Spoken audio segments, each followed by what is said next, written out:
یو څو ورځې وړاندې وزیر اعلی الیامین ګنډاپور دا خبره کړې وه چې زموږ د صوبې سره دومره پیسې دي چې موږ وفاق ته هم قرض ورکولی شو. زه د ده نه یو ډېر ساده یو سمپل شانې تپوس کول غواړم چې که رښتیا د صوبې سره دومره پیسې یي چې ته وفاق ته قرض ورکولی شې، نو د دې دا مطلب دی چې ته د خپلې صوبې خلکو ته به هم برابر ریلیف ورکولی شې. نو چې تا سره دومره پیسې شته، پرون ولې په سوات کې 14 کسان سیلاب یوړل؟ ولې تا سره یو هلیکاپټر نه و چې هغه دې ریسکیو کړي وی؟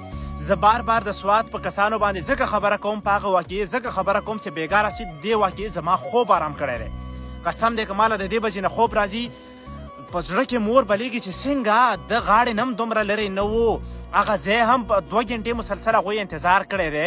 ته په 2 غنټې کې د خپلې صوبې خلک نشي ریسکیو کولی. د دې دا مطلب دی چې ستا سره پیسې نشته، تاسې د رابریتونه پرېښي دي، وسې ډرامې کې.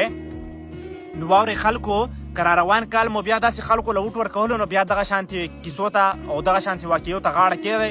بیا ګوره ویډیوګانې مه جوړوئ، بیا لایکونه په دغه څیزونو باندې مه اخلئ.